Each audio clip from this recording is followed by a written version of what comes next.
They were the elegant compromise of aviation engineering, three engines that promised the perfect balance of power, range, and economy. The DC-10 L1011 TriStar and Boeing 727. These magnificent trijet marvels once dominated our skies, taking passengers across oceans when twin-engine aircraft simply couldn't. Yet today, look up. What do you see? Two-engine aircraft and the occasional four-engine jumbo, the trijet, has vanished. What forces eliminated what many aviation experts considered the perfect configuration? Was it regulation, technology, economics? Today we uncover the fascinating story behind the rise and fall of aviation's forgotten middle child, the trijet. Imagine it's 1968. Commercial aviation is booming, but there's a problem. If you want to fly passengers over oceans, aviation authorities demand redundancy, extra engines for safety. That's why aircraft like the Boeing 707 carried four engines, making them fuel-hungry beasts. Boeing's answer came first with the 727, featuring that distinctive tail with its third engine integrated into the vertical stabilizer.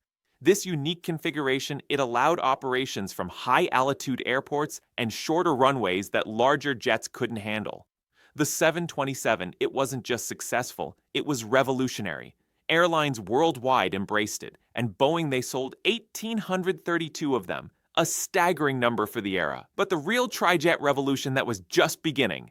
For long-haul flights, the battle came down to two titans, the McDonnell Douglas DC-10 and the Lockheed L-1011 TriStar.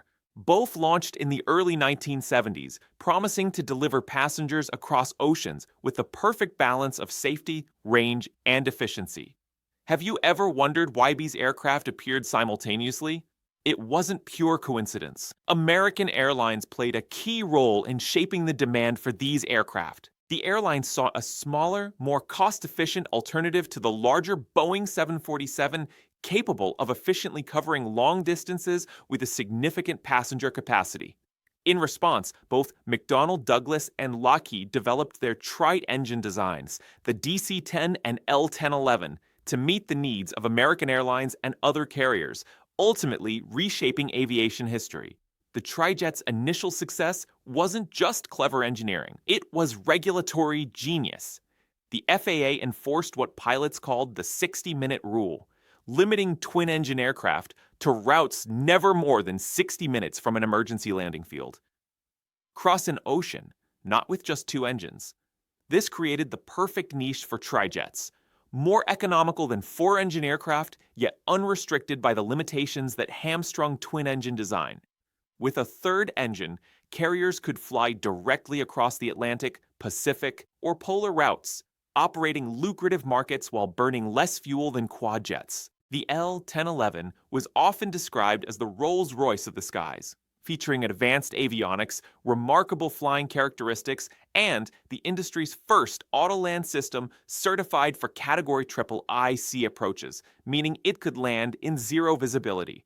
The DC-10 offered flexibility that carriers loved, with variants optimized for different mission profiles, from dense domestic routes to ultra-long-haul international service. Both aircraft were technological marvels that pushed the industry forward, but their greatest innovation, that third engine, would ultimately lead to their downfall.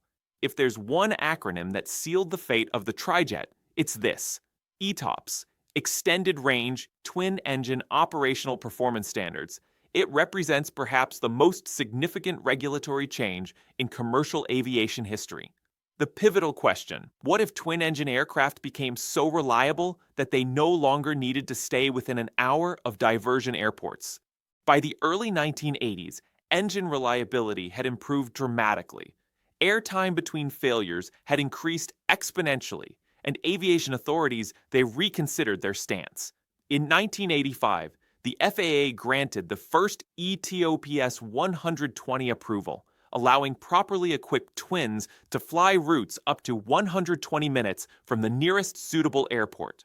By 1988, ETOPS 180 became reality. The impact was immediate and devastating for trijets. Suddenly, the Boeing 767 and Airbus A310, they could fly almost any route a trijet would, while burning less fuel and requiring less maintenance.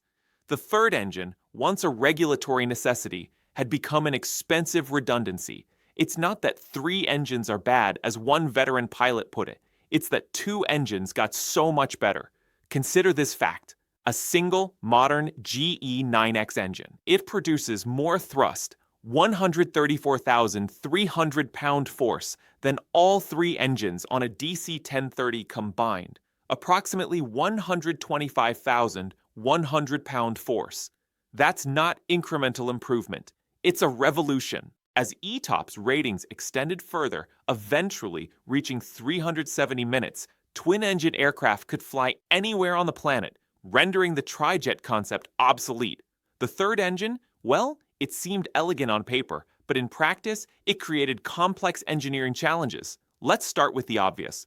Putting a massive turbofan in the tail is complicated. The L-1011's design team, they faced a vexing problem. How to feed air to an engine embedded in the vertical stabilizer. Their solution, it was an S-duct that curved through the tail, feeding clean air to the number 2 engine.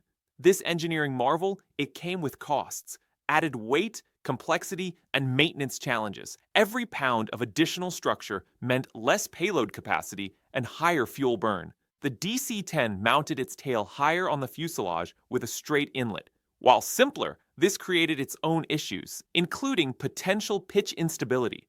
Maintenance was perhaps the biggest headache of all. Imagine working on an engine suspended around 30 feet above the ground. Tasks that were straightforward on wing-mounted engines. They became logistical nightmares. You needed specialized equipment just to reach it, recalled one technician. Engine changes that took hours on a wing could take days on a tail. This complexity had some pretty serious implications. On May 25, 1979, American Airlines Flight 91, a DC-10, lost its left engine after takeoff from Chicago O'Hare. The engine separation severed hydraulic lines and caused wing slats to retract. The crash killed all 271 people on board and 2 on the ground.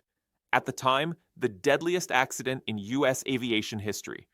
While the accident resulted from improper maintenance rather than inherent design flaws, it highlighted the consequences of complexity. Airlines increasingly asked, why deal with the complexity of 3 engines when 2 could do the job? By the 1990s, the airline industry was transforming. Deregulation had intensified competition. Fuel prices were volatile and profit margins razor thin. Efficiency wasn't just desirable, it was survival. The Boeing 767-300ER, it burns less fuel per hour than the DC-1030 over an aircraft's lifetime. The difference can represent tens of millions in operational costs. The math became unavoidable. McDonnell Douglas recognized the changing landscape, developing the MD-11, an advanced evolution of the DC-10 with winglets, a stretched fuselage, and more efficient engines. But the MD-11 faced a perfect storm. It arrived just as ETOPS approved twin jets were proving their reliability, and worse, it failed to meet its own performance guarantees. The result, just 200 MD-11s were built before production ended in 2000. Airlines that had built their long-haul fleets around Trijets, they faced difficult decisions. British Airways, Singapore Airlines, and others began replacing their DC-10s and L-1011s with 767s and 777s. Even cargo carriers who previously embraced Trijets eventually surrendered to economics. FedEx, once the world's largest operator of DC-10s and MD-11s, began replacing them with twin-engine freighters, offering more payload with less fuel. The MD-11 is a workhorse, admitted one FedEx fleet manager, but it's just not as cost-effective in the long run.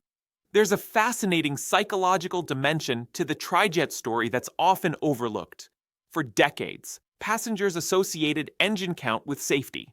More engines. That meant more redundancy, a compelling logic that helped market 4-engine aircraft like the 747 as the ultimate in safety.